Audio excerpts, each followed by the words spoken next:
Greetings, YouTube. Somewhat appropriate. I'm wearing a Star Wars shirt, rather, because I'm about to talk about a science fiction show. And the science fiction show in particular is The Orville Season 2. Now, I'm working my way through it. I'm only good at to watch 2 episodes of a 45-minute show in a row. And then I'll go on and watch something else. I've been also working my way through Brooklyn Nine-Nine. I'm on Season 2 of that.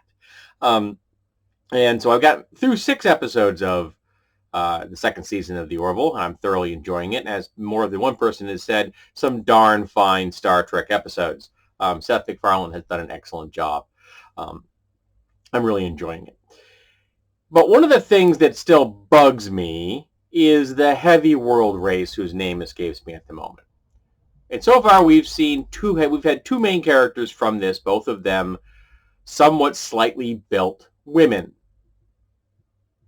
That's not what a heavy world person would look like. In fact, you get to go to their planet at one point in one of the episodes, and we get to see the whole place, which is supposed to be incredibly beautiful, and you can be incredibly beautiful, but a heavy G world is not going to have the plants or the buildings or the life forms that we see in that episode on it. It's not going to look like our world with just more gravity. That's not how it works. For example, if you had a planet with half the gravity, say if we were actually less than that, we could build on the moon under a big dome. You could build really huge buildings because structurally, you'd be able to get more bang for your buck with less material, less gravity.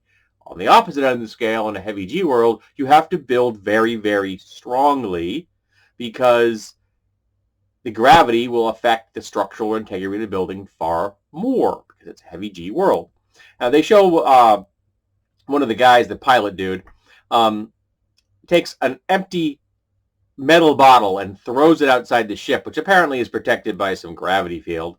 And it just goes, and it flattens it like it was put into a press.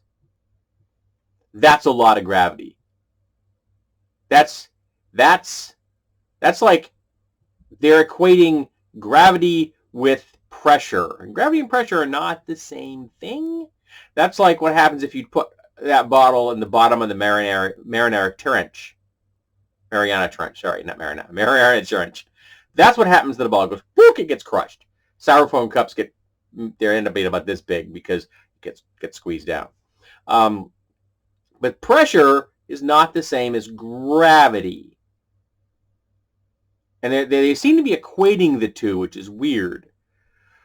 But trees on a planet like that are going to be really broad, really thick trunks and very short. And all the life forms are also going to be low to the ground because, again, you can't grow high. It takes too much energy to get big.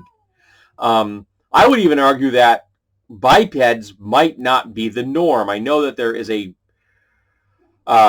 science fiction story, and I've seen a picture of the alien, and the aliens in it are from a heavy G world, like it's described in the show, and they're centipedes.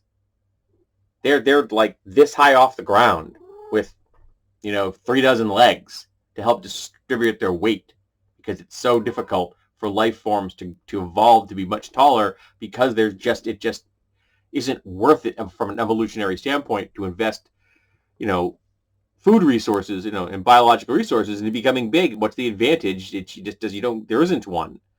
There's a reason on Earth that elephants have legs this big around because an animal that big under a 1G environment needs the legs that thick to function.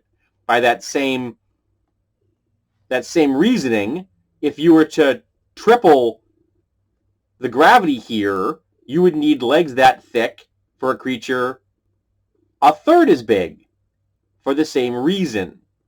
So if the planet is really high gravity, humanoid creatures would be short with elephantine legs, really broad. They would look a lot like power lifters, not the bodybuilders that do for the sculpture and stuff. No, power lifters, people that pick up trains and stuff for fun. The guys that have torsos that are built like beer kegs because it's all core muscle. That's what they're going to look like. And you could use a person like that to play one of these people. They are both men and women that do powerlifting. Just give them prosthetics on the legs to make the legs thicker.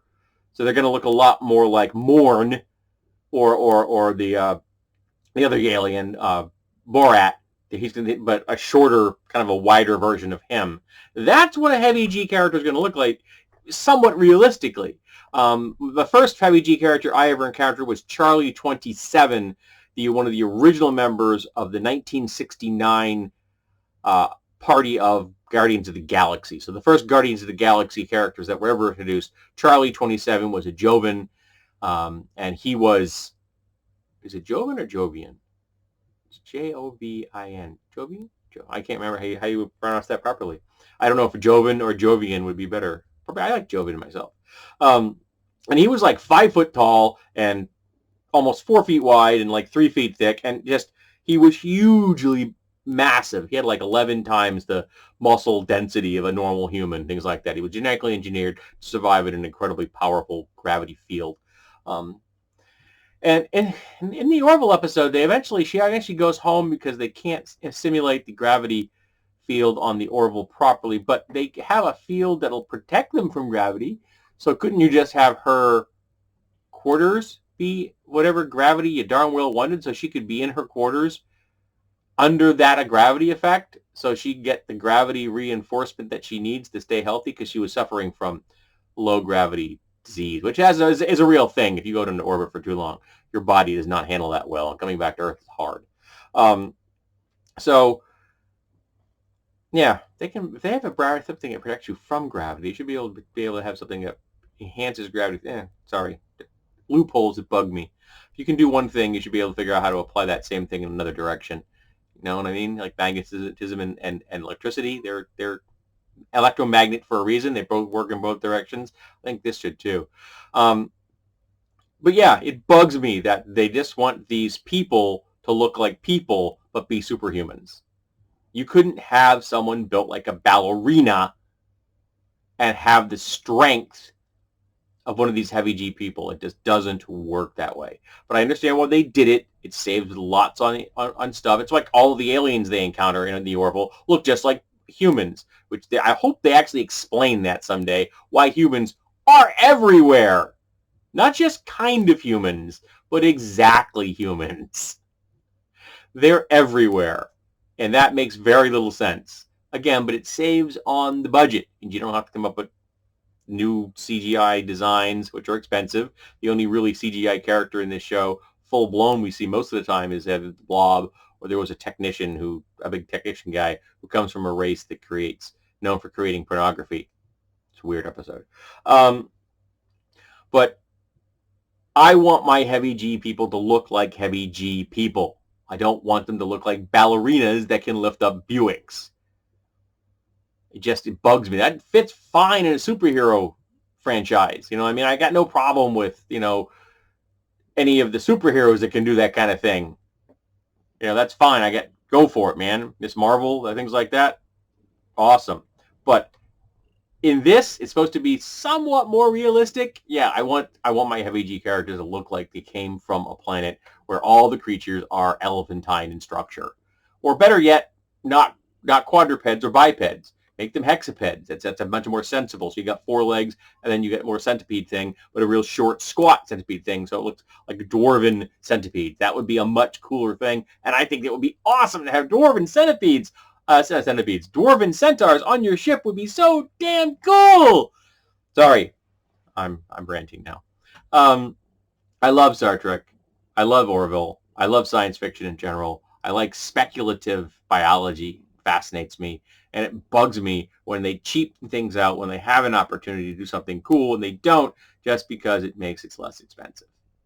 Yeah, it's kind of sad. So, what do you want to see in your heavy G life forms? What do you want them to look like? I think you could pull it off with power lifters if you had to have them be bipeds, but I think it makes more sense if they were short, elephantine style hexapeds like centaurs. I think that would be more interesting. Alrighty, so let's talk about heavy G people and what we want them to look like.